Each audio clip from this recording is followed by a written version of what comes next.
इतिहास लिखे जाने को है। नया इतिहास बनाएगी बीजेपी। बीजेपी ने मुसलमानों को लुभाने के लिए एक बिल्कुल एकदम फ्रेश स्कीम लेकर आई है। और ये स्कीम नॉर्मल नहीं है, क्योंकि अभी तक सबका साथ, सबका विकास, सबका विश्वास सुनते थे। ये सारी स्कीम पुरानी, बिल्कुल ब्रांड न्यू स्कीम आई है मुसलमानों को लुभाने के लिए। और तो और ये भी बात है कि मुस्लिम्स को टिकट भी मिलेगी। हमारे साथ वरिष्ठ संवाददाता, वरिष्ठतम अमोद राय जी हैं। उनके पास एक्सक्लूसिव इंफॉर्मेशन है। जरा सुनाते हैं आपको कि इंफॉर्मेशन क्या है, आप भी चौंक जाएंगे। अमोद जी, क्या इंफॉर्मेशन है, क्या खबर है? देखिए भूपेंद्र, बीजेपी ने जितने अल्पसंख्यक हैं उनको अपने साथ जोड़ने की कवायद शुरू की है। चूंकि आप जानते हैं कि बीजेपी की जो प्लानिंग है, आप देख रहे हैं कि पिछले हफ्तों से, कई दिनों से लगातार बैठक हो रही है, जिसमें गृह मंत्री अमित शाह, पार्टी अध्यक्ष जेपी नड्डा, संगठन महामंत्री बीएल संतोष और संघ के भी अरुण कुमार जैसे वरिष्ठ लोग बैठ रहे हैं। और जो रणनीति बनाई जा रही है और जो फैसले लिए जा रहे हैं, उसमें कहीं ना कहीं अल्पसंख्यक वर्ग को भी जोड़ने की कवायद की जा रही है। और बीजेपी कैसे 400 प्लस का एक जो इनका अपना नारा है, जो अपनी एक कोशिश है, उसको कैसे पार करे बीजेपी, इसकी कवायद हो रही है। और इसी कवायद में जो बीजेपी है उसने 65 ऐसे सीटों को चिन्हित किया है। वैसे तो देश में मानना है बीजेपी का कि 100 के लगभग अल्पसंख्यक बहुल सीटें हैं, लेकिन 65 ऐसी सीटें हैं जिसमें 30% से ज्यादा अल्पसंख्यक मतदाता हैं। और वैसी सीटों पर बीजेपी इस बार खासा ध्यान दे रही है। और ये बताया जा रहा है कि जो बीजेपी इक्का दुक्का मुस्लिम उम्मीदवार उतारती थी या गैर हिंदू उम्मीदवार उतारती थी, वो इस बार दर्जन भर से ज्यादा अल्पसंख्यक समुदाय के लोगों को अपने टिकट पर चुनाव लड़वाएगी। और यही नहीं, मैं आपको बताऊं कि राहुल गांधी जहां से चुनाव लड़े थे पिछली बार, वायनाड, केरल के वायनाड में भी बीजेपी लगातार एक्टिव है। और बीजेपी अल्पसंख्यक मोर्चा के जो अध्यक्ष हैं मिस्टर सिद्दीकी, वो 2 बार जाकर हो आए हैं। और उसके अलावा जो पूर्व केंद्रीय मंत्री मुख्तार अब्बास नकवी, जो कभी बीजेपी के मुस्लिम पोस्टर बॉय कहे जाते थे, वो भी वहां आए हैं। और वो आज भी कासरगोड़ में जमे हुए हैं। तो कुल मिलाकर बीजेपी की कोशिश ये है कि जो मुस्लिम वर्ग में एक ऐसा आबादी भी है जो कहीं ना कहीं बीजेपी को पसंद करता है, कहीं ना कहीं पीएम को पसंद करता है, लिहाजा पीएम का अमोद जी, नाम भी इसमें अमोद जी, बुनाया जा अमोद जी, रहा है।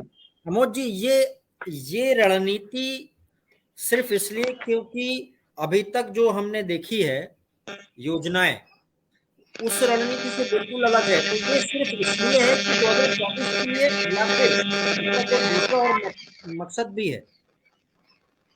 देखिए, बार बार ये आरोप लगता रहा है कि बीजेपी अल्पसंख्यकों को हाशिए पर रखती है और उनको मुख्य धारा में नहीं लेकर चलती है।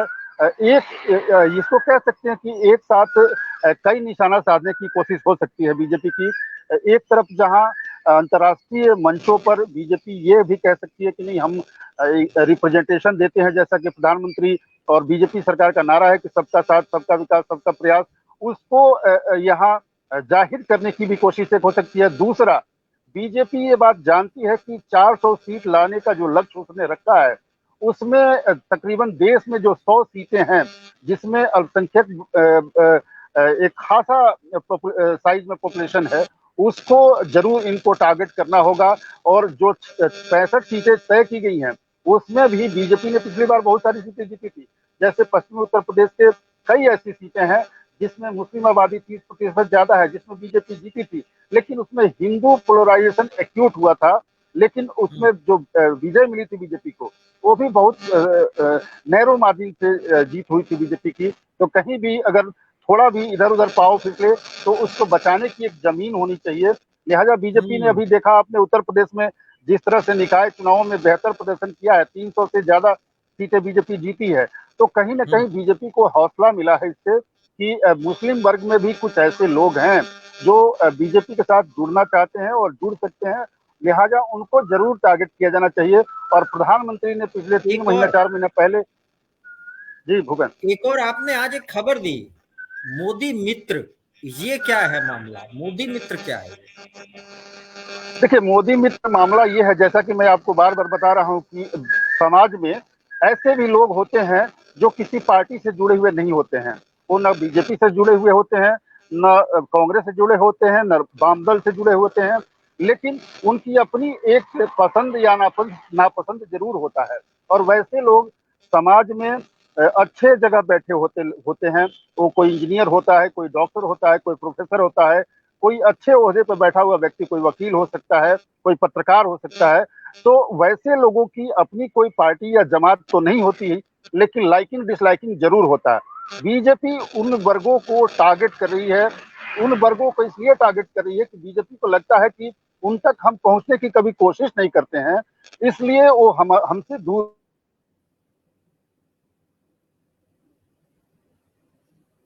आपका लोगों को टारगेट किया जा रहा है, समाज के जो कभी बीजेपी के साथ नहीं रहे, लेकिन बीजेपी में आने की जिनकी संभावना या बीजेपी के लिए काम करने की संभावना बनती है। और इसके लिए बकायदा एक पूरा प्रारूप तैयार किया गया है।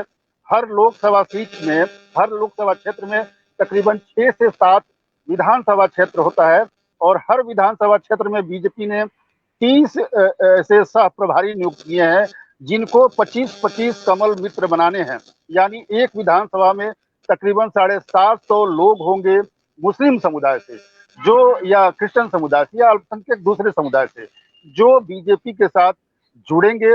और वो उनको एक बार दिल्ली भी बुलाया जाएगा। एक बड़ी रैली करने की योजना है बीजेपी की दिसंबर या जनवरी में, जिसमें प्रधानमंत्री रहेंगे और प्रधानमंत्री उस सभा को संबोधित करेंगे। बताया जाता है कि तकरीबन 1 लाख लोगों को यहाँ जुटाया जाएगा, यहाँ पे मुजाहरा होगा, और उसमें प्रधानमंत्री अपने मन की बात कहेंगे। और वैसे लोग जो कमल मित्र हैं, जो उनसे प्रभावित होकर उस रैली में आएंगे, तो लगता है कि कुछ चीजा बीजेपी के लिए उस वर्ग में पर्टिकुलरली बदलने की कोशिश करेंगे, और कोशिश कर रही है वही पार्टी अभी लोगों को जोड़ने की। भूपेंद्र जी, बहुत-बहुत धन्यवाद अमोद जी। आप किसी खबर पे थे, हमने आपको हाईजैक कर लिया था थोड़ी देर के लिए, लेकिन ये समय देने का बहुत-बहुत धन्यवाद। आप अपनी खबर कंटिन्यू कर सकते हैं। Thank you so much. अब हम अपनी चर्चा शुरू करते हैं। विजय कौशिक जी कांग्रेस से हमारे साथ में हैं, स्वाति कुमारी जी हमारे साथ में हैं और आलोक डॉक्टर आलोक पांडे हमारे साथ में हैं। पंडित सत्येंद्र त्यागी जी हमारे साथ में हैं, बीजेपी से हैं। जावेद मलिक जी हैं, पसमानदा समाज का रिप्रेजेंटेशन कर रहे हैं इस समय और रैलियों में रहते हैं। इनको भी आज हमने हाईजैक कर लिया, यहाँ से कहीं जा रहे थे। हम हाईजैक करने में माहिर हो चुके हैं। वैसे इन दिनों हमने देखा है कि जहाँ भी हम कोशिश करते हैं कि दर्शकों के लिए वो सभी लोगों को हम साथ में लाएं जो किसी भी खास मुद्दे से सरोकार रखते हैं। बहुत बहुत धन्यवाद आप सभी का। स्वाति जी बहुत बहुत धन्यवाद। मैं शुरू करूंगा आज नारी शक्ति से ही शुरू करते हैं। स्वाति जी, क्या लग रहा है आपको ये जो कार्य हुआ है? उसके बाद मैं जावेद जी के पास पहुंचूंगा। ये जो कार्य हुआ है आज बीजेपी में, सबका साथ सबका विकास तो बीजेपी कहती थी, लेकिन बहुत लोग चिड़े भी हुए हैं इस बात से कि सबका साथ सबका विकास करने के चक्कर में ऐसा नहीं हो कहीं कि हिंदू जो वोटर है वो खिसक जाए। बहुत सारे लोग करते रहते हैं, ट्विटर पे बोलते रहते हैं ऐसे, तो पक्ष विपक्ष दोनों चलता रहता है। लेकिन ये जो ऑल टुगेदर न्यू योजना लेकर आ गई है बीजेपी, एक तो मोदी मित्र लेके आ गई, दूसरा मुस्लिमों को टिकट देगी इस बार। स्वाति जी अनम्यूट कर। केंद्र जी, मुझे लगता है कि भाजपा ने देर से ही सही मगर बिल्कुल सही समय पर सही निर्णय लिया है। सबका साथ सबका विकास, इससे शुरुआत हुई थी, बाद में सबका विश्वास को जोड़ा गया। तो अब उस बात को चरितार्थ करने का समय आ गया है। और मुझे ऐसा नहीं लगता है कि ये पहली बार है। 2019 में भी 6 लोकसभा सीटों पर टिकट दिया था भाजपा ने। अब ये दुर्भाग्य था कि एक सीट भी जो है वो कन्वर्ट नहीं हो पाई थी। और अभी यूपी के निकाय चुनाव में जो पसमानदा समाज की ओर से जो इन्होंने टिकट दिया और जो जीत हासिल की भाजपा ने, मुझे लगता है कि इससे उनके हौसले बहुत बुलंद है। ठीक, हम जावेद जी हौसले बुलंद हैं। स्वाति जी बोल रही हैं हौसले बुलंद हैं। हम देखना चाहते हैं बुलंद है या नहीं है, या मामला कुछ और है अभी। अभी और भी सितारों के आगे जहां और भी है, अभी इश्क के इम्तिहान और भी हैं। जावेद जी, अनम्यूट करना पड़ेगा। अच्छा, स्वाति जी ने बिल्कुल ठीक कहा है कि पसमानदा समाज के लोगों को लगभग 395 टिकट मिले, जिसमें से 100 जीत के आए, लगभग 100 के आसपास। तो रेशियो ये रहा कि 20%, 25% लोग जीत गए चुनाव। पसमानदा समाज चूंकि 85% है हिंदुस्तान के अंदर मुसलमानों का, और 85% को जब माननीय मोदी जी जोड़ने की बात करते हैं, उसमें से अगर 20-25% भी जुड़ गया, जिसको योजनाओं का लाभ मिला है सरकार की बिना किसी भेदभाव के, तो एक अलग ही वातावरण इस देश का होगा। और 400 सीटों का जो लक्ष्य है भारतीय जनता पार्टी का, उसको पसमानदा मुसलमान पूरा करने में अपना पूरा सहयोग देंगे। नहीं, पर कैसे ये जो ट्रस्ट डेफिसिट है वो कैसे कम होगा? अभी ट्रस्ट डेफिसिट मतलब विश्वास की कमी है, इसलिए सबका विश्वास नाम की योजना चलाई गई। कैसे कम होगा ये? देखिए, सबका साथ, सबका विकास, सबका विश्वास और सबका प्रयास, अब ये नारा सबका प्रयास तक पहुंच गया है। भारतीय जनता पार्टी का पूरा प्रयास रहा कि मुसलमानों को, उनको जो मुस्तहिक लोग हैं, जो जरूरतमंद लोग हैं, उनको योजनाओं का लाभ दिया जाए। उन योजनाओं का लाभ वाकई मुसलमान समुदाय को पहुंचा, और उस समुदाय को पहुंचा जो अब तक पिछड़ा हुआ था। हमारा जो प्रतिनिधित्व करते हैं वो हम लोग नहीं करते हैं। हमारा जो प्रतिनिधित्व करते थे वो अशराफ समाज के हमारे नेता करते थे। वो हिंदुस्तान के अंदर 15% है, लेकिन वो पूरे मुसलमानों को बेच देते थे, दिखाते थे कि देखिए हमारे पीछे भीड़ लगी हुई है मुसलमानों की, क्योंकि बैठे वो रहते थे केंद्र में। हम लोग तो वोटर रहे, जिसने कह दिया उसको वोट दे दी। मस्जिद से ऐलान हो गया तो वोट दे दी, मदरसे से ऐलान हो गया तो वोट दे दी, आजम खान ने कहा तो वोट दे दी, नसीमुद्दीन सिद्दीकी ने, अदरवाइज जिसने भी कहा, हम लोग तो वोटर रहे, वोट बैंक रहे, जिसने कह दिया उसको दे दिया। लेकिन माननीय मोदी जी ने उस नब्ज को टटोला और पहचाना कि इस देश के अंदर दो तरह के मुसलमान रहते हैं, एक अशराफ और एक पसमानदा। पसमानदा वो मुसलमान है जो इस देश की धरती से पैदा हुआ, जो इस देश का ओरिजिनल इंसान है, नागरिक रहा है। ये लोग बाहर से आए हुए लोगों ने हमारे उस पर सत्ता कब्जाई, सत्ता का प्रतिनिधित्व उनके पास रहा, वही सांसद बने, वही मंत्री बने। लगभग 600 सांसद बने हैं आजादी के बाद से अब तक, और उसमें से 60 सिर्फ पसमानदा मुसलमान बने हैं। तो ये एक बहुत बड़ा रेशियो रहा। हाँ, तो हमारी संख्या के हिसाब से हमें अनुपात भी नहीं मिला, और ना हमें हिस्सेदारी मिली कहीं, ना हमें कहीं जिम्मेदारी मिली। हम तो सिर्फ वोट बैंक बने रहे, जिसने जैसे कह दिया वैसे डाल दिया वोट। लेकिन अब माननीय मोदी जी ने जो योजनाएं शुरू करी, अब जैसे मोदी मित्र बनाने का काम शुरू हुआ। अभी आमोद राय जी कह रहे थे कि कुछ लोग पार्टी से डायरेक्ट नहीं जुड़ना चाहते। सपोज करो कोई सरकारी अधिकारी वो नहीं जुड़ना चाहता, लेकिन वो मोदी मित्र के नाम से थोड़ा सा कनेक्ट हो जाएगा, तो आने वाले चुनाव में भारतीय जनता पार्टी को वोट करेगा। और इस वोट की बदौलत ही अगर मान लीजिए 20% वोट मुसलमानों को इस बार लोकसभा में मिल जाता है भारतीय जनता पार्टी को, तो 400 सीटें कहीं नहीं जा रही है। ठीक, विजय कौशिक जी, ये सबका साथ, सबका विश्वास, सबका प्रयास, और पता नहीं एक कदम आगे का एक मामला चल रहा है। आपका रिएक्शन, कांग्रेस का तो परिचित वोट बैंक रहा है मुसलमान समाज, लेकिन जावेद जी बोल रहे हैं हमको केवल वोट के जैसा देखा है। लेकिन अब मोदी जी हमारे तक आ रहे हैं, तो जिसके कहने पे हम देते रहे, उसके अलावा अब मोदी जी कहेंगे तो मोदी जी की नब दे देंगे। विजय जी। भूपेंद्र भाई, हमें भी यही जानकारी मिली है कि आने वाले समय में देश के मुसलमानों का विश्वास जीतने के लिए मोदी जी मुस्लिम टोपी पहनकर मस्जिदों में घूमते हुए आपको दिखाई देंगे। दूसरी बात, हमें यह भी जानकारी मिली है कि वो मन की बात के द्वारा खुद को मोहम्मद साहब का सच्चा सेवक घोषित करने वाले हैं। मोहम्मद साहब का पैगाम लेकर वो हर मुसलमान तक पहुंचेंगे और उनसे वोट बैंक बटोरेंगे। आपको तो खुश होना चाहिए ना अगर ऐसी बात है। सुनिए ना, सुन तो लीजिए। मैं इस बात के लिए कांग्रेस पार्टी की तरफ से देश के प्रधानमंत्री नरेंद्र मोदी जी को बधाई देता हूं कि चुनाव नतीजे चाहे जो भी हों उनके इस कदम से, लेकिन कम से कम भाजपा का असली चेहरा तो देश की जनता के सामने आ जाएगा। कम से कम वो बेनकाब हो जाएंगे। असली चेहरा है, नकाब उतर गया। नकाब तो हम उतरना तब मानते हैं जब नकाब नहीं। अभी भूपेंद्र भाई मेरी बात सुन तो लीजिए। देखिए, नकाब उतरना ये है कि भाजपा आज इस बात को समझ चुकी है कि जिस हिंदुत्व और हिंदुओं के नाम पर दुकान चलाकर वो देश की सत्ता में आ गई, अब वो हिंदू उनसे विमुख हो गया है। क्यों विमुख हो गया है?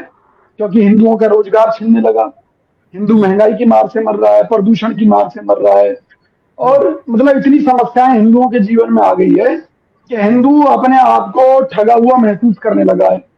अब कहते हैं काठ की हांडी बार बार तो नहीं चढ़ती, 2 बार तो चढ़ चुकी है, अब तीसरी बार हिंदुओं को तो बेवकूफ बनाना बड़ा मुश्किल है।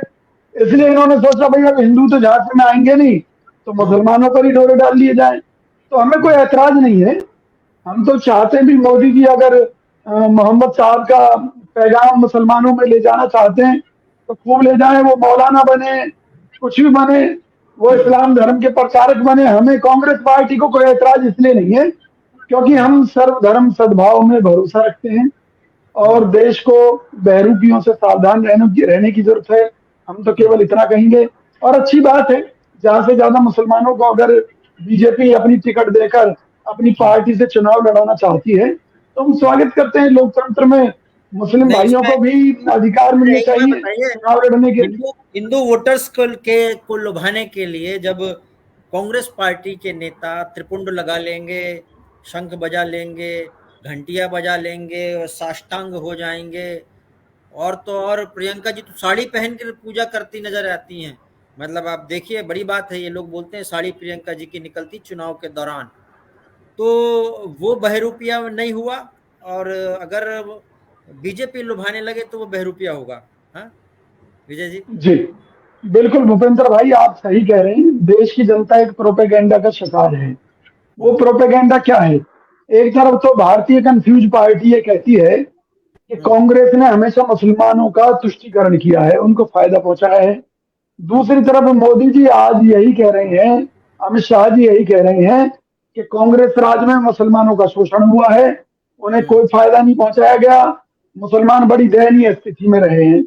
तो दोनों बातें तो इकट्ठी नहीं हो सकती भाई। या तो तुष्टीकरण किया है या उनका शोषण हुआ है। विजय जी आरोप लगा रहे हैं, ये तो खुद भाजपा मान रही है।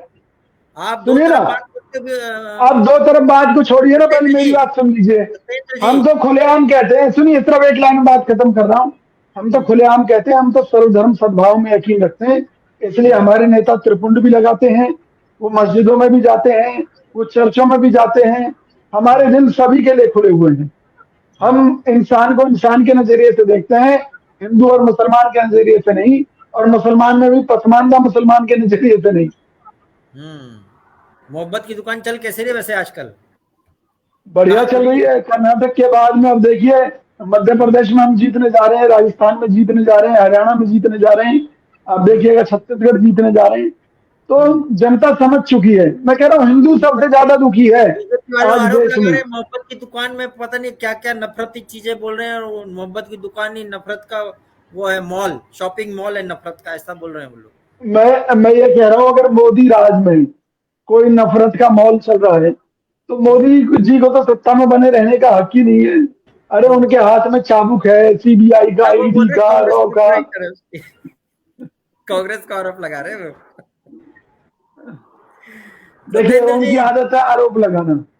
सत्येंद्र जी। हाँ जी, ये हाँ जी, मैं इनको सुन रहा था। ये हमारे देश के प्रधानमंत्री सत्येंद्र जी, हाँ जी, जरूरत पड़ी, विजय जी आरोप लगा रहे हैं कि अब आप इनको लुभाने लगे हो, पहले तो नहीं करते थे।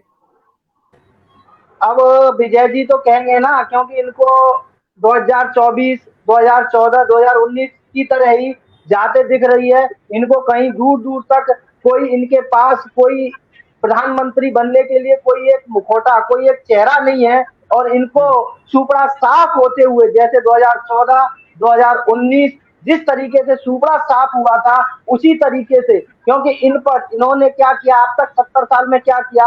मुसलमानों को शिक्षा नहीं दी, मुसलमानों को आगे बढ़ने नहीं दिया, उन्हें बरगलाते रहे, उन्हें लुभाते रहे और उनके वोट पाते रहे। अब इनको ये लगता है कि देश के प्रधानमंत्री अब इस मुझे तो इस बात का जवाब दे दीजिए, फिर मुसलमानों का तुष्टीकरण कैसे कर दिया कांग्रेस ने? बोलने दीजिए ना। अरे बोलने तो दीजिए भाई। 140 करोड़ देशवासियों की बात करते हैं इस देश के प्रधानमंत्री श्री नरेंद्र भाई मोदी जी। अब जब से वो 9 साल से हमारे देश के प्रधानमंत्री बने हैं, जब से वो पूरे 140 करोड़ देशवासियों की बात करते हैं।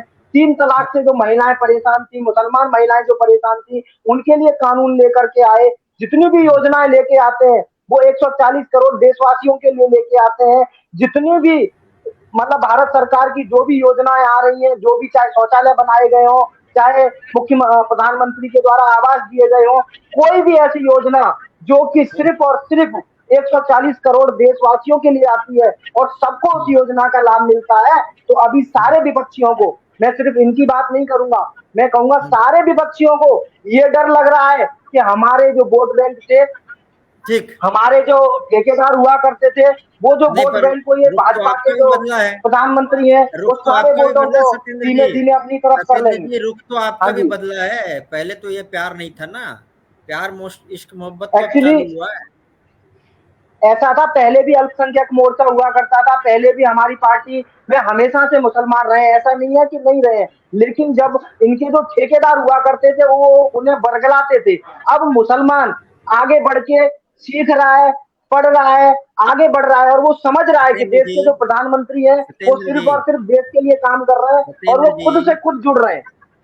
सत्येंद्र जी, ऐसा न हो आपका परंपरागत वोट जो हिंदू कोर वोटर है वो ये सोचे कि हम कहाँ हैं जी, और फिर वो प्यार करे, मतलब हम ऐसा ना हो बोले हमें प्यार अब होना, अब हमें प्यार अब दोबारा होना बड़ा है मुश्किल, छोड़ा कहाँ है तुमने किसी और के काबिल, वो ये ना बोल उठे। देखो नहीं, ऐसा कुछ नहीं है, क्योंकि देश के जो प्रधानमंत्री है वो सबके लिए काम कर रहे हैं। वो देश के, अभी आपने देखा होगा डिनर, स्टेट डिनर पर अमेरिका में बुलाया गया, पीएनजी के प्रधानमंत्री राष्ट्रपति उनके पैर छूते हैं, उनका स्वागत करने के लिए जाते हैं। ऑस्ट्रेलिया में जाते हैं, वहां पर उनको मोदी का बॉस बोला जाता है। आप उठा के देख लीजिए, जापान में जाते हैं, वहां पर वहां के प्रधान, तो आप देखिए किस तरीके से हमारे देश की देश के लिए सम्मान, हमारा देश का जो सम्मान है वो कहाँ तक पहुंच रहा है, कहाँ तक कितना ऊंचा पूरे मतलब विश्व गुरु की तरफ बढ़ते हुए जा रहा है, तो जनता समझ रही है। मतलब अभी हिंदू मुस्लिम से उठ करके देख के पसमानदा वोटर वोट कर देगा, मैं पूछना चाह रहा हूँ वैसे ही जनरल, मतलब जस्ट फॉर माय जीके। देखिए इसको देखकर नहीं, जो यदि देश का सम्मान बढ़ता है, यदि घर का कोई मुखिया होता है और उस घर का परिवार का यदि नाम रोशन होता है तो सारे लोग समझते हैं कि हाँ हमारा मुखिया अच्छे से काम कर रहा है। यदि हमारे देश का सम्मान बढ़ता है तो देश की प्रत्येक जनता, बच्चा बच्चा समझता है कि हमारे देश के जो प्रधानमंत्री है वो देश के लिए काम कर रहे हैं, इस राष्ट्र के लिए काम कर रहे हैं। और हमारे सम्मान तभी बढ़ता है जब कोई व्यक्ति सच्चे मन से ईमानदारी के साथ देश के लिए काम करता है, तभी सम्मान बढ़ता है, न कि यदि वो दूसरों के कहने पर और देश के लिए काम नहीं करेंगे तो इस तरीके का सम्मान नहीं मिल सकता। विजय जी कुछ और बोल रहे हैं, विजय जी की बात सुनिए आपने, विजय जी तो बिल्कुल अलग बोल रहे हैं, बोले आप करिए पता लग जाएगा। अब विजय जी को तो पता है ना कि 2024 में 400 प्लस जाने वाली है ना, तो अब ये तो ये कहते ही रहेंगे 2024 में 400 प्लस होने वाली है।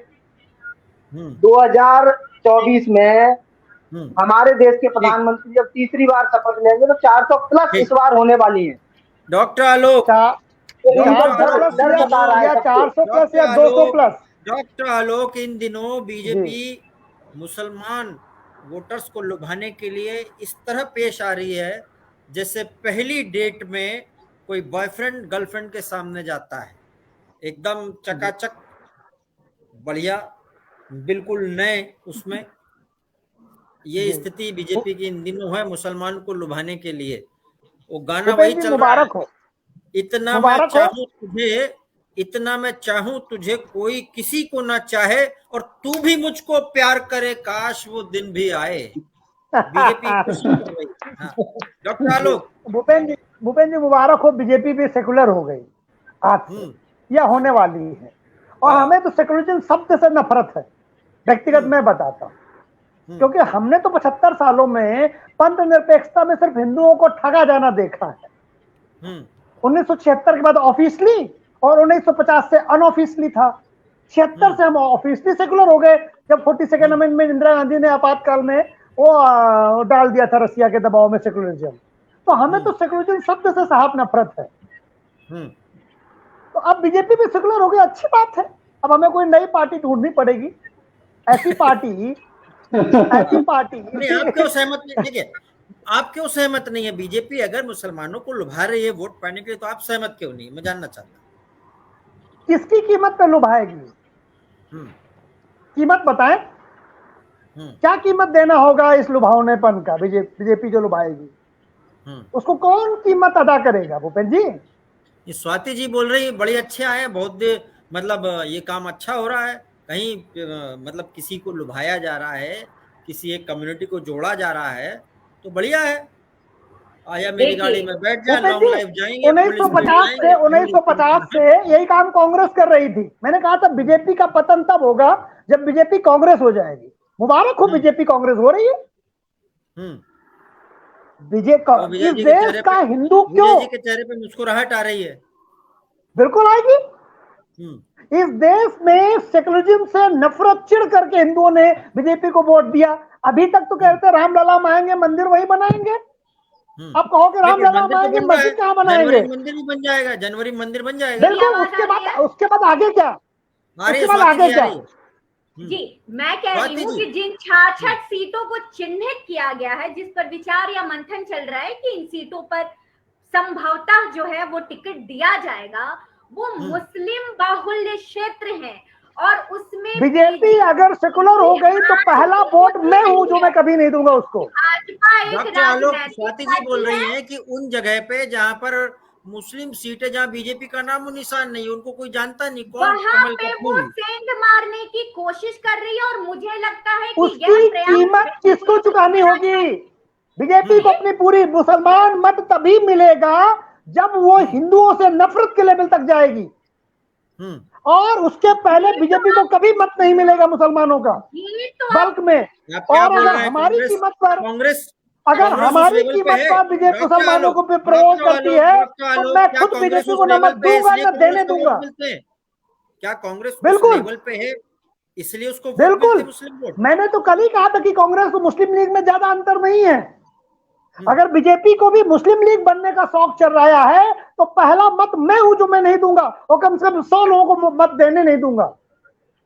खेलने सेकुलरिज्म इनको नया नया शौक चल रहा है ऊपर बैठ करके।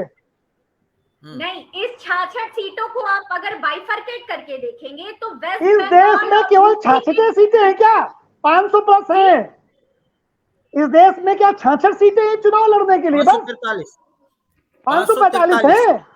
543 में चुनाव होता है, बाकी पीओके वाली पड़ी है। तो जो 543 में चुनाव होता है 66 निकालिए और बाकी 495 में फोकस करिए, 490 में फोकस करिए। 66 सीटें भूल जाइए, बाकी जो बची है 543 में 500 480 उन पे फोकस करिए। आपको भी नया नया अगर रोग चढ़ा है प्रेम का तो उसकी कीमत हम 1000 साल से चुकाते रहे पंथ निरपेक्षता, और उसकी आगे भी चुकाएंगे। मैं बीजेपी को वार्न करता हूं, आप लोग वहां बैठ करके ऊपर से इस तरह की नीतियां बनाते हैं, ये हिंदुओं के विरोध में है और ऐसी ही सीटों पर रुक जाएंगी। लेकिन मुझे फिलहाल 2024 के चुनाव में नहीं लगता है। 66 सीटों के बगैर भी बीजेपी 2019 में जीती है भूपेंद्र जी। लेकिन मुझे 66 सीटों में तब भी था। भाजपा जो है वो हिंदू और हिंदुत्व विरोधी होकर के बिल्कुल खुल करके सामने आएगी और चलेगी। अभी तक स्वाति जी आलोक जी कह रहे हैं बिना 66 सीट के भी बीजेपी ने काम चला लिया, अभी भी चला ले। स्वाति जी हेलो, स्वाति जी हिमालय चली गई, फ्रीज हो गई, एकदम फ्रेम फ्रीज हो गया। ये जी देखिए आलोक जी की जो बात है, हाँ देखिए मेरी वाली बात तो इसी बात से साबित हो गई कि जो भाजपा के प्रवक्ता बैठे हैं उन्होंने माना है कि कांग्रेस राज में कभी भी मुसलमानों का कोई भला नहीं हुआ। अब मुसलमानों के एक नए शुभ चिंतक, नए अवतार के रूप में माननीय मोदी जी अवतरित हो गए। अमित शाह जी और भाजपा के सभी नेता अब मुस्लिम टोपी पहनकर निश्चित तौर पर मुसलमानों को लुभाने का काम करेंगे, उन्हें बताने का काम करेंगे। ऐसा कभी होने वाला नहीं है। तो वही है, तो अमित शाह जी टोपी पहनने वाले हैं, ना ही प्रधानमंत्री नरेंद्र मोदी दूसरी बात पहनने वाले हैं। दूसरी बात कभी नहीं होने वाला है, ये कभी नहीं होगा। देखिए सबसे बड़ी बात यह है, बीजेपी मुझे बताए हिंदुओं के लिए किया क्या है आज तक? 45 करोड़ लोगों ने, देश के 45 करोड़ लोगों ने रोजगार ढूंढना बंद कर दिया, रोजगार है ही नहीं। देश के 80 करोड़ लोग रोजगार को सरकार के 5 किलो गेहूं पर जिंदा है। जो मुसलमान ये सरकार मानती है। ये तो मैं जनसंख्या एक चीज बेरोजगारी का जो कारण है, नहीं बेरोजगारी का जो कारण है वो तो जनसंख्या नियंत्रण कानून जब आएगा तभी होगा ना। आप देखिए ना जनसंख्या इस बात पे टोकता हूँ क्योंकि मैं अभी पिछले कुछ दिनों हिमाचल प्रदेश और उत्तराखंड के दौरे पर था। वहां मैंने देखा कि जो मंदिर या फिर बड़े बड़े आश्रम हैं वहां पर अद्भुत तरीके से लोगों को रोजगार प्राप्त हुआ है। पूरा का पूरा हिमाचल 2 करोड़ टूरिस्ट लाने की इस समय वहां तो इनकी पार्टी है, राइट। हिमाचल में मात्र सबसे ज्यादा या तो एप्पल होता है या फिर टूरिज्म होता है, और 2 करोड़ लोगों को लाने का लक्ष्य सरकार ने रखा है वहां पर। अभी 2 करोड़ में से आदमी आएगा तो वो तो ऐसा तो होगा नहीं कि 100 रुपए खर्च करेगा, वो 1000 रुपए एक आदमी तो खर्च करेगा, राइट। 1000 रुपए आप 2 करोड़ में गिनती कर लो कि एक साल में कितने मिल जाएंगे और किसको मिलेंगे। 1000 रुपए बहुत कम कह रहे हैं, 10-5 हजार खर्च होता है पर आदमी। बोल रहा हूँ तो ये तो भूल जाइए कि रोजगार की परिभाषा क्या है। मंदिरों को डेवलप करने में आजकल इतना बड़ा रोजगार मिल रहा है, मैं तो हैरान हो गया देख के। अभी हिमाचल की यात्रा पे था मैं अभी। जी स्वाति जी कुछ बोल रही थी, मैं आपके पास आता हूँ। स्वाति जी कुछ बोल रही थी, चली गई थी, वो हिमालय चली गई थी लगता है।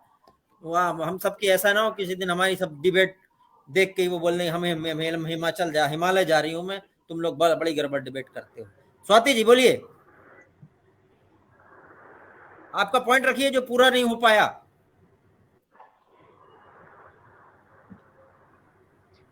स्वाति जी, चलिए मैं दर्शकों की टिप्पणी लेता हूं, उसके बाद स्वाति जी के पास पहुंचूंगा। दर्शक गण अलग अलग टिप्पणी कर रहे हैं इस समय। सत्येंद्र त्यागी जी, सत्येंद्र जी आप इधर हैं तो इधर कौन है? इधर से भी आपने किया था कि या कोई और है शायद? ये you can support me by sending stars, help me earn money, ये तो पक्का आप नहीं है, कोई और है सत्येंद्र त्यागी, मनी मांग रहा है वो। हाँ, निखिल गुप्ता बोल रहे हैं ये अटल बिहारी वाजपेयी वाली जी, अटल बिहारी वाजपेयी जी वाली गलती मोदी जी 2024 में साफ हो जाएंगे, इस तरह का कुछ लिख रहे हैं निखिल गुप्ता जी, अटल बिहारी वाजपेयी जी वाली गलती। लॉन्ग लिव योगी जी, जय श्री राम, एसटी बोल रहे हैं। एसटी भाई साहब आपका कुछ नाम भी होगा। अधिवक्ता क्षमापाल, भारत सभी का है तो उसको आगे बढ़ाने का प्रयास सबको करना होगा, किसी भी जाति धर्म और वर्ग का हो। चंद्रकांत कह रहे हैं जय श्री राम, जय श्री कृष्णा, जय श्री कृष्णा। चंद्रकांत जी फिर जय श्री कृष्णा कॉपी पेस्ट कर दिया है। अधिवक्ता क्षमापाल जी बोल रहे हैं बिल्कुल सही कह रहे हैं विजय कौशिक जी, सभी धर्म का सम्मान करते हैं तभी तो उनकी पार्टी ने गीता प्रेस को सम्मान मिलने पर उनका विरोध करते हैं। तो तंज कस दिया आपके। हमारी पार्टी ने कोई भी अपमान नहीं किया गीता प्रेस का। हमारे जयराम रमेश जी की जो टिप्पणी थी वो उनका निजी बयान था, और जिसको लेकर हमने हर चैनल पर निजी बयान क्या होता है, निजी वो कांग्रेस के नहीं है क्या? निजी बयान क्या होता है इसमें? निजी बयान क्या होता है? निजी बयान वो कांग्रेस के नहीं है क्या? निजी बयान वो होता है जैसे नुपुर शर्मा ने दिया था, जैसे नवीन जिंदल ने दिया था, भाजपा के नवीन जिंदल ने। ज्यादा बीच में मत बोलिए, निजी बयान हो गया, तमीज सिखाइए भूपेंद्र भाई। इनसे ये पूछिए नुपुर शर्मा का बयान निजी बयान था जबकि वो तो प्रवक्ता थी, वो कांग्रेस, फिर क्यों उनको सस्पेंड किया गया? अब वो क्यों नवीन जिंदल को उठाकर इन्होंने बर्खास्त कर दिया बीजेपी से? सत्येंद्र जी, निजी बयान होगा? अरे तो नुपुर शर्मा का बयान निजी था या बीजेपी का बयान था? अरे नवीन जिंदल का बयान निजी था या बीजेपी का था? एक मिनट में आपको रोकता हूँ सत्येंद्र जी। विजय जी, उस निजी बयान पे नुपुर जी कहाँ है आपको पता होगा, नवीन जी कहाँ है आपको पता होगा, जयराम जी कहाँ है? और निजी बयान के बाद मैं इसका जवाब दे दूं भूपेंद्र भाई? नहीं सुनिए ना, अरे जवाब तो सुन लीजिए। जी जी जी, वो इन्होंने कोई बीजेपी ने कोई देश के मुसलमानों का सम्मान करने के लिए उनके खिलाफ कार्रवाई नहीं की, आतंकवादी बल्कि मुस्लिम कंट्रियों के दबाव में कार्रवाई की। मैं बीजेपी से पूछता हूँ मौलाना साहब कहाँ चला गया? जम्मू कश्मीर में वो चैलेंज करते थे कि लाल चौक पर झंडा फहरा दो, तब वो हमारे मोदी जी जाते थे, जब हमारी सरकार नहीं थी, अनुराग ठाकुर जाते थे। अच्छा, मोदी जी कितनी बार गए लाल चौक पर झंडा फहराने, बताने जरा सत्येंद्र आप बताओ ना कितने, जब चैलेंज किया आतंकवादियों ने तब तक गए हैं, आपके बता दीजिए आप कब गए? अरे सत्येंद्र जी एक मिनट, अच्छा पीओके भी होकर आए होंगे। विजय जी एक मिनट, उम्र दराज मांग कर लाए थे 2 कान एक डिबेट वाले ले गए और एक इधर दोस्त लोग ले गए। ऐसा मत करिए, डिबेट में पूरे कान चला जाएगा। आगे बात करते हैं। सुबोध जी बोल रहे हैं, जो जनता का जमीनी समस्या के मुद्दे उठाए वो पत्रकार, और जो सरकारी एजेंडे पर सरकार की चरण वंदना करे वो सरकारी चाटुकार। इसी श्रेणी में भूपेंद्र चाचा हैं। बहुत बहुत धन्यवाद, आपने सर्टिफिकेट दे दिया, इसी की जरूरत थी हमको बस। इसके बाद तो हम अब सर्टिफाइड हो गए आपके हिसाब से। अब गोदी मीडिया और बोल दो आप हमको, तो सर्टिफिकेशन पे मोहर लगा दो, मतलब ठीक रहेगा। आप एक तो हमने चाचा हमको बोलते हैं, भतीजा कमाया है हमने वर्चुअल रूप से, ऐसा लगता है। एनीवे, भारत में सेकुलरिज्म का मतलब एक समुदाय को अलग से कानून बनाकर लाभ देना है, जैसे माइनॉरिटी स्टेटस वर्शिप एक्ट, वक्फ एक्ट, सरकारी पैसे पर मदरसा चलना, कॉमन मैन कह रहे हैं। मिथिलेश जी बोल रहे हैं, जय श्री राम भूपेंद्र सर, जय श्री राम मिथिलेश जी। और कॉमन मैन कह रहे हैं इस पर जो अभी इन्होंने कमेंट किया है वो ये वक्फ बोर्ड वाला मैटर है, ये गलत है ना। जब 80% हिंदू हैं तो 20% को क्यों लाभ दिया गया, क्यों वक्फ बोर्ड बनाया गया, क्यों इतनी जमीनें घेरी गई, क्यों वक्फ बोर्ड के द्वारा हमारे देश की सबसे ज्यादा जमीन को कब्जाया गया, जबकि भारत जब बना पाकिस्तान में मुसलमानों के लिए बोलना बंद करो, बीजेपी सेकुलर हो गई है। आ रहा हूँ आपके पास, आ रहा हूँ। आप निकाल दिए जाएंगे पार्टी से, बोलना बंद करिए। पुराना वाला बयान अभी बीजेपी सेकुलर है, आप बीजेपी सेकुलर, ये बयान अब ठीक नहीं लगता आपको, पार्टी से निकाल दिया जाओगे। होगी तो फिर मिथिलेश द्विवेदी जी बोल रहे हैं, बात बोली है वो सही है, आपकी बात से मैं सहमत हूँ आलोक जी। गंगा प्रसाद जी बोल रहे हैं, पार्टी सेकुलर होगी तो फिर दिक्कत होगी सबको। पार्टी भी बीजेपी को हराना चाहती है, ये काम डॉक्टर साहब कर रहे हैं। डॉक्टर आलोक कुमार, आज आप एंटी बीजेपी हो गए हो, आज पे ठप्पा है। आप सपा वाले बोल दो, जो हिंदुत्व को छोड़ेगा मैं उसका समर्थक नहीं हूँ, वो चाहे बीजेपी क्यों ना हो। रंजन प्रकाश बोल रहे हैं, Swati ji the anchor is asking you question, looks like you can't hear. अब फ्रीज हो गई स्वाति जी, वापस आइए जल्दी से। कॉमन मैन बोल रहे हैं, आतंकियों के मरने पर आंसू बहाने वाला बयान भी निजी था। सूरज चौहान जय श्री राम बोल रहे हैं, मोदी जी जिंदाबाद वाला बोल रहे हैं कि बीजेपी जिंदाबाद, हिंदू एकता जिंदाबाद, और बहुत सारे झंडे लगा दिए इन्होंने और कॉपी पेस्ट करके कई बार लिख दिया है। और कांग्रेस पार्टी का निजीकरण बहुत पहले से क्या स्थापना काल से हो चुका है, मिथिलेश द्विवेदी जी बोल रहे हैं। और सूरज चौहान, हिंदू वीर श्री सत्येंद्र भाई जी जय श्री राम। अच्छा, आपको कोई देख रहे हैं आपके फैन? कोई नहीं भूपेंद्र जी, जो भी गवर्नमेंट ही सही नीतियों को एग्री करे उसे गधे गोदी मीडिया बोलते हैं। ठीक है, ये अलग अलग चीजें चल रही हैं। अब हम मुद्दे पे आते हैं। विजय जी, आप कुछ पॉइंट बोल रहे थे, छोटा सा पॉइंट रखिए, और वाइंड अप करने के दौर में हम लास्ट छोटा जी विजय जी। देखिए भूपेंद्र भाई, बड़ी सीधी सी बात है, हम सर्वधर्म सद्भाव में भरोसा रखते हैं। हमारी पार्टी देश की सबसे बड़ी पार्टी है, और निश्चित तौर पर हमारा कोई कार्यकर्ता नेता गलती करता है, उनके लिए भी एक हमारे यहाँ कुछ प्रावधान है, उनके तहत हम काम करते हैं, उनके खिलाफ कार्रवाइयां भी होती हैं। और किसी के निजी बयान के लिए हम किसी को फांसी नहीं दे सकते।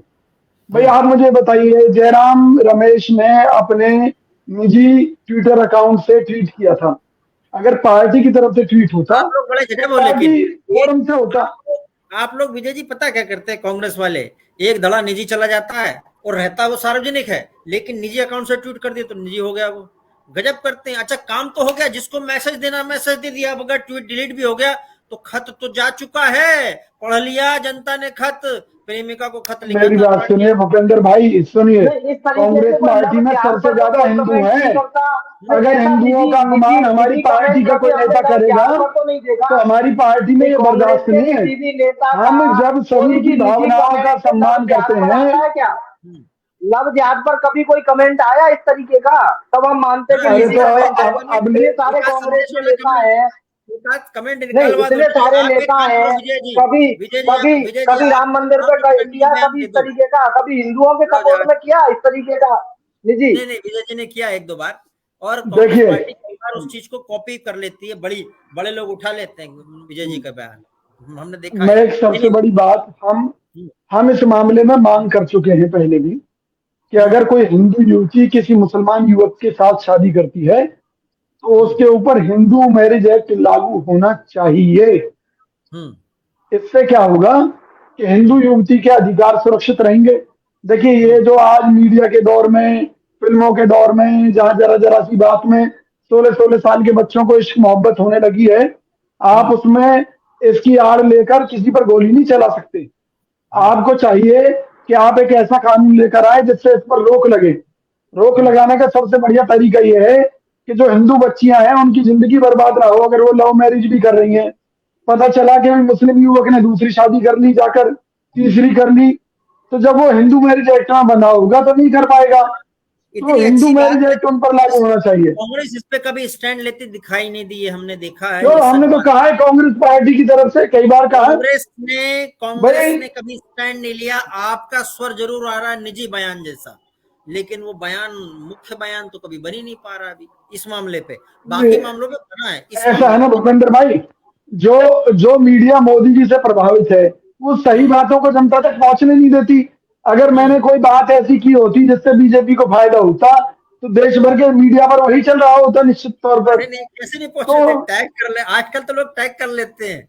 इधर अरे बयान छोटे से आप टीवी भूपेंद्र नाइन भाई, पर चल रहे हैं, भूपेंद्र भाई, टीवी 9 चैनल आज पर का चल दौर रहे अलग हैं, है। आपको कोई सुनिए देख मेरी नहीं, बात, आपकी बात नहीं पहुंच रही पुराने जनता तक। जमाने में, सुनिए ना, सत्यन जी, ये आप पुराने बोलिए ना कि गलत पुराने है, जमाने लव में मैरिज गलत है। जो जो देश और धर्म के मुसलमान लिए जो है काम हिंदू करते बन थे के, उनको सर्वोपरि जो रखा जाता मुसलमान था। बच्चे हिंदू आज बन के राजनीति में लव याद करते हैं वो इन्हें गलत है। चुप आप कराइए बोलिए ना, पहले यहाँ तो। पर सब जनता देख रही है।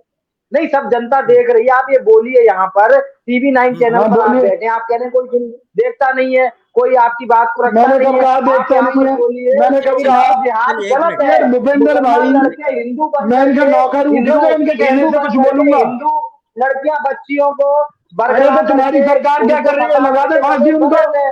आप बोलिए नहीं, ना मुझे क्या कह रहे हैं नहीं, आप? आप बोलिए ना मैं ये यार, कह रहा टीवी 9 हूँ पर चलेगा ना। अगर अरे फिर आपकी वही बात को मैं बात, तो सपोर्ट कर रहा हूँ ना, हमारी गवर्नमेंट होती आपकी है, बात हम को मैं जांच सपोर्ट कराते। कर रहा हूँ। सत्यन जी आपने एक बोला मिनट, कि गोदी मीडिया, प्रभावित मीडिया आपकी सत्यन बात जी को एक नहीं मिनट। रखती है। आप यहाँ पर बोलिए लव जिहाद गलत है, आप यहाँ पर बोलिए मुसलमान लड़के हिंदू बन के मैंने किसी और हिंदू संदर्भ लड़कियों में को कहा फंसाते है, हैं, बरगलाते हैं, ये गीता गलत प्रेस है। के आप मामले बोलिए तो में, सही। सुनिए, तो आप अरे बोलिए गीता यहाँ प्रेस पर के गीता मामले प्रेस के में, मामले में आप अरे बोलिए। मैं आप आपके हिंदू पिताजी का देश के नौकर नहीं हमारे हूँ, जो मैं हिंदू आपका है, नौकर हूँ। आप तमीज सीख भूपेंद्र लीजिए। मैं भूपेंद्र आपके जी कहने से क्या नहीं, क्या तमीज बोलूंगा? की बात है, नहीं तो सही बात मेरी है, अपनी आपको है दो मिनट आजादी की किस एक दो मुद्दे मिनट पर की लग बोलना गई है, किस आपको। मुद्दे पर नहीं धरती नहीं, बोलना। 2 मिनट में लग गई व्यक्ति, आपको। अरे आपका नहीं, नौकर सही हूँ बोलना क्या? तो सीखिए। नहीं, आप अरे इस आप देश में रह तमीज रहे सीख हो। लीजिए पहले। आप सत्येंद्र जी नहीं, एक आप बात इस नहीं, सुनिए, देश में रह रहे सत्येंद्र हो। जी आपके कहने से नहीं, बोलूंगा, नहीं, मुझे आपको क्या मिर्ची बोलना लग है? गई ना। एक अरे तो फिर आपको वही मिर्ची बात, लग गई आप ना, आप एंकर हो बोलिए क्या? ना। हो गई है। ये आप स्वाति जी अभी बोल रहे हो ना कि बोलते कमाल की नहीं है। बात कर रहे हो हैं। जाइए भाई। स्वाति जी आप वापस आ गए। स्वाति जी का अध्यक्षीय भाषण रह गया अभी। स्वाति जी जी कंप्लीट देखिए, कीजिए मेरा अपना। ये कहना है कि दो बातें तो सत्य है और मुझे लगता है कि हम सबको इन दो बातों को स्वीकार कर लेना चाहिए। एक, कि भारतवर्ष में मुस्लिम आबादी है और अच्छे तादाद में, तो कोई भी पार्टी इनको पूरी तरह से दरकिनार करके अपना राजनीतिक भविष्य नहीं देख सकती है, पहली बात।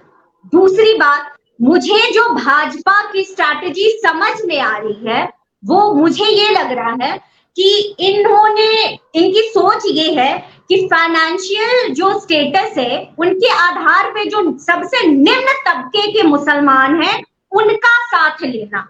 और अगर हिस्ट्री देखी जाए, जो अगर मुसलमान वोटर्स रहे भी हैं, जो कुछ भी रहे हैं भाजपा के पास, वो शिया वर्ग के रहे हैं। मतलब कि जो इनके हिसाब से, जो इनकी कैटेगरीज है जातियों की, उनके हिसाब से जो उच्च कोटि के हैं।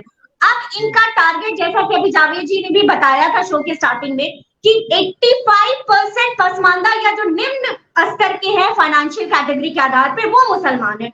तो मुझे लगता है कि भाजपा राजनीतिक पार्टी है, वो डेफिनेटली राजनीति करेगी। सत्ता हासिल करना, सत्ता पे काबिज रहना भाजपा की स्ट्रैटेजी या किसी भी राजनीतिक दल की स्ट्रैटेजी है, तो वो इसी स्ट्रैटेजी के तहत रहेंगे। लेकिन मेरा पूरा विश्वास अभी तक है 2024 तक कम से कम, कि यह पार्टी हिंदू और हिंदुत्व विरोधी नहीं होगी, ये अपने मूल से इतर नहीं होगी। और अगर ये किसी भी वजह से हो जाती है और लालच में या किसी कंफ्यूजन में, तो फिर मुझे लगता है कि भाजपा का भी वही हश्र होगा जो कांग्रेस का आज हम देख रहे हैं। ठीक जी doctor Alok Kumar, last comment, आपको कुछ कहना है क्या? मैं लेकिन आपको कहने से पहले मैं कुछ बोल दूं। स्वाति जी की बात पे से मुझे याद आया, क्योंकि मुस्लिम मतदाताओं को लुभाने की बात है।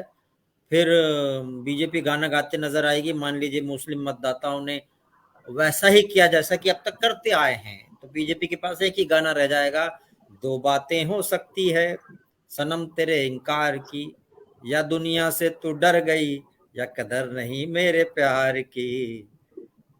समझ लीजिए आप, यह पूरा और तबका ऐसा है। भूपेन जी, प्रेमिका के चक्कर में पत्नी नहीं छोड़ी जाती है। मैं भी कह दूं, बहुत बड़ा डायलॉग दे दिया आपने एकदम दिल पे।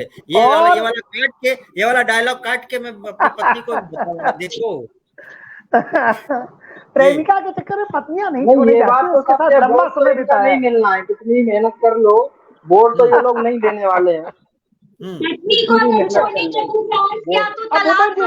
जी देखो, ये एक परंपरा गलत है, जो लोग आते हैं डिबेट करने फिर दूसरे के बीच में भी बोलते हैं, हमें इससे बहुत दिक्कत है। बोलिए इस चक्कर में मैंने आज मुश्किल 1 घंटे में 3 मिनट बोला है, मैं 1 घंटे से बैठा हूँ। बोलिए ठीक है, मुझे उससे कोई फर्क नहीं है, लेकिन जब मैं बोलूँ तब मैं बोलो, बाकी आप पूरा बोलो, हमें कोई फर्क नहीं है। लेकिन मेरा सिर्फ ये कहने का मतलब है कि मेरी मोहब्बत बीजेपी को तब तक है जब तक वो मुझे मोहब्बत करती है।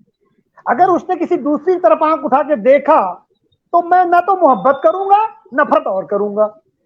अगर ये मेरा विचार है तो ऐसे करोड़ों लोगों का होगा। दूसरी बात आप ये समझ लीजिए, चाहो तो कोई, तुम अगर हमको ना चाहो तो कोई बात नहीं, कोई तुम बात किसी नहीं, और को चाहोगे तो मुश्किल होगी। बिल्कुल नफरत होगी, यहाँ पे और भी है। पहली बात। दूसरी बात, 2014 में बगैर लुभाए बीजेपी जीती, 2019 में बगैर लुभाए बीजेपी जीती, 2022 में उत्तर प्रदेश में बगैर लुभाए बीजेपी जीती। आपने एक पैरामीटर सेट किया था कि इस देश में मुस्लिम माइनॉरिटी को बगैर लुभा के भी पूर्ण बहुमत से सरकार बनाई जा सकती है। आपका पेट ही नहीं भरता राजनीतिक, अब 400 का टारगेट लेके बैठ गए। कितना आप पेट भरोगे? 400 के चक्कर में 40 न रह जाए, 400 के चक्कर में 40 न रह जाओ। ऊपर बैठा व्यक्ति, हाँ साहब बहुत अच्छा, किसी की हिम्मत है जो बड़े नेतृत्व के सामने कहते हैं कि बीजेपी जो सोचे वो गलत है। मैं बीजेपी का कार्यकर्ता नहीं हूं, इसलिए मैं कह रहा हूं, बीजेपी की कार्यकर्ता की हिम्मत है कि अपने बड़े नेता के सामने कहते कि भैया जो सोचो गलत, तो सब कहें भैया बहुत बढ़िया है, बहुत बढ़िया, बहुत बढ़िया, चुनाव हार जाएंगे, क्या बता भैया आप ही ने तो कहा था।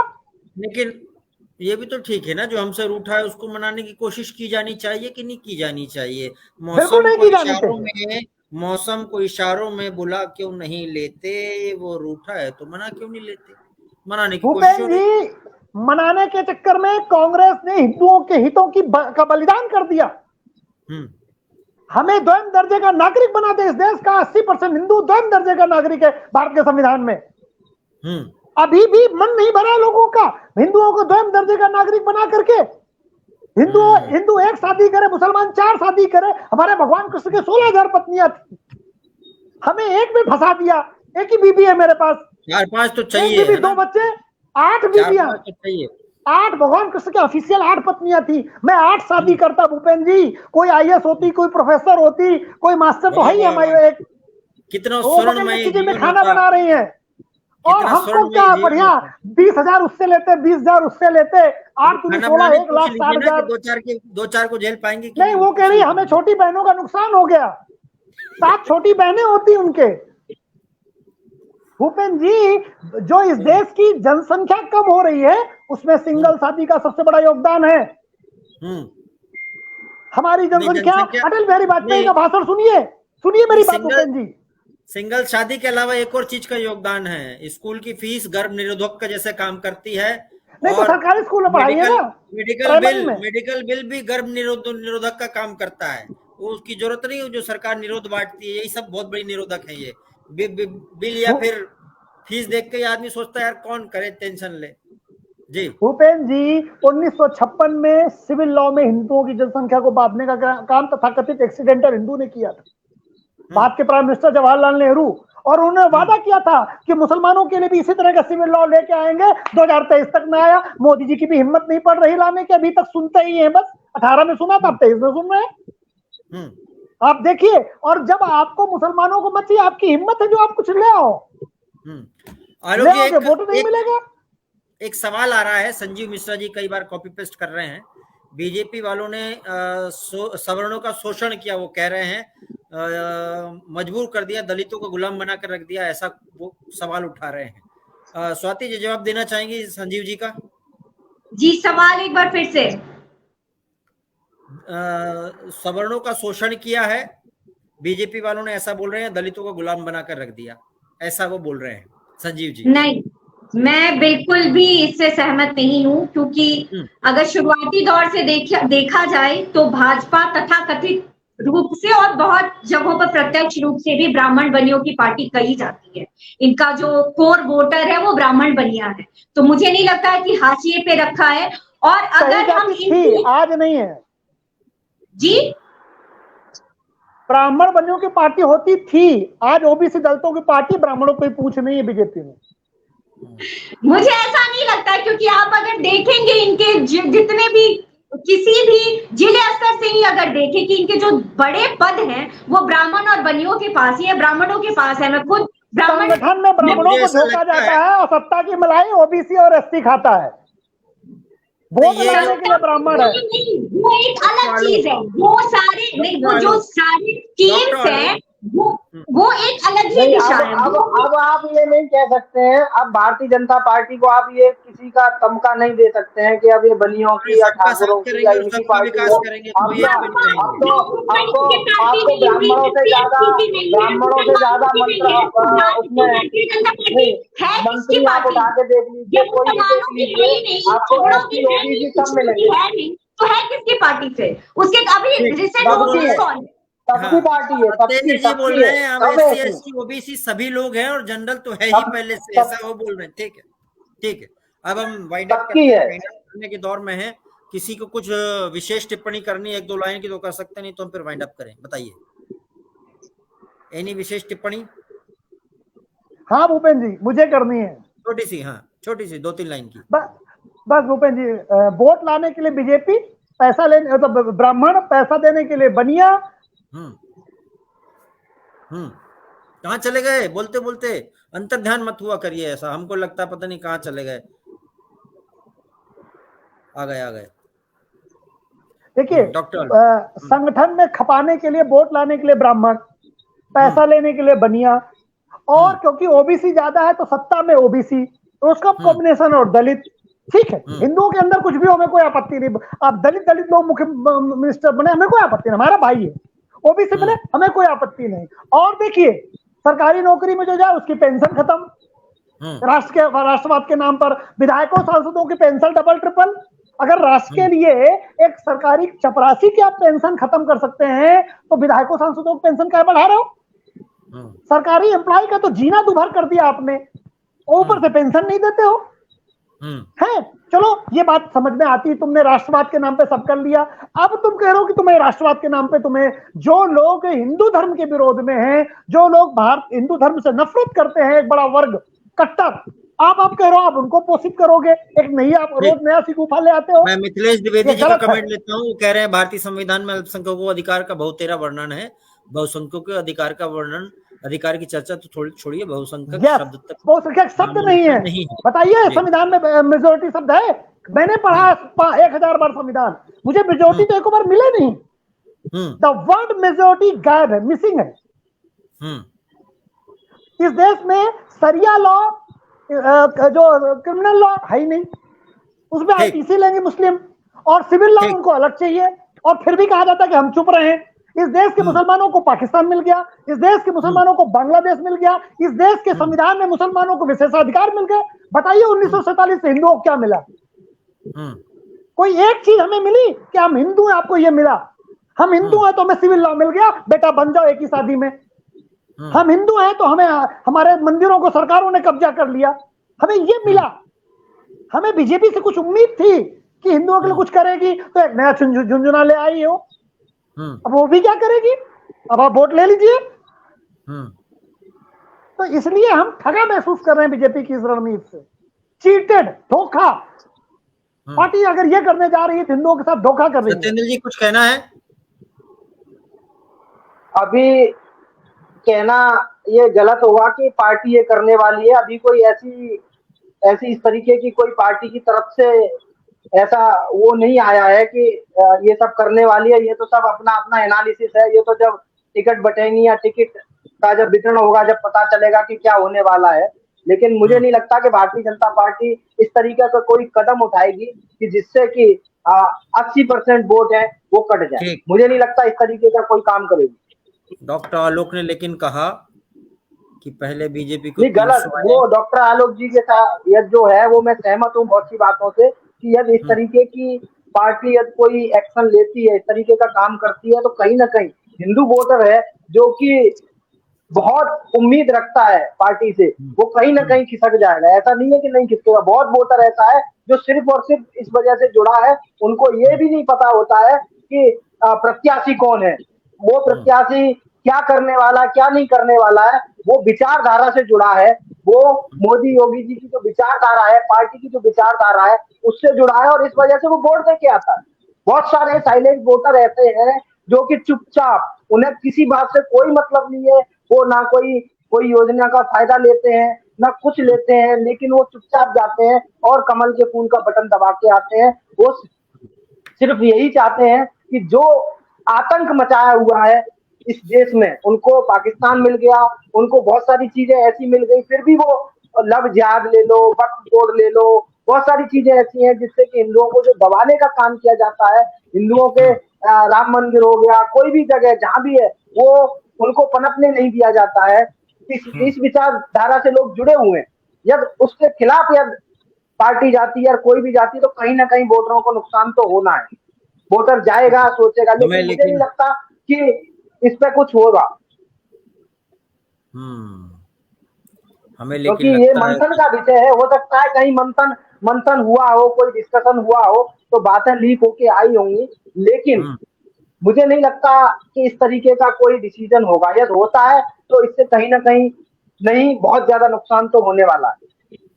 हिंदू वोटर जो है वो इसी वजह से जुड़ा हुआ है, पार्टी के साथ सच में जुड़ा हुआ है, इसको मुझे कहने में कोई दो राय नहीं होगी, क्योंकि मैं भी इस बात से पूरी तरीके से सहमत हूँ कि क्या हुआ है देश में। लव जिहाद, अभी आप उत्तराखंड को उठा के देख लीजिए, किस तरीके से 43 मामले आए लव जिहाद के।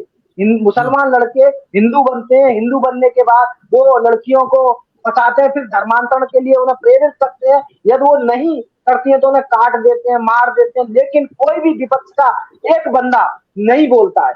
आप आम आदमी पार्टी के केजरीवाल को देख लीजिए, धरना देता था, कितनी बातें करता था, लेकिन जब वो मुख्यमंत्री बना, उसने अपने विधायकों की सैलरी कितने गुनी बढ़ा दी। आप देख लीजिए कहाँ गया राष्ट्रवाद, कहाँ गई उसकी विचारधारा। तो यदि इस तरीके से कोई भी पार्टी आती है, जनता का वोट लेती है और फिर वो जनता के विरोध में या जनता की सोच के विपरीत काम करती है, तो कहीं ना कहीं उनको नुकसान उठाना पड़ेगा। ये सत्य है, इसमें कोई भी दो राय नहीं।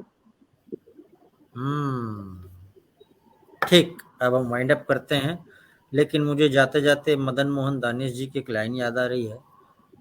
बीजेपी को 300 मिले थे, अब 400 लाने की स्थिति सोची जा रही है कि भाई 400 कैसे आएगा।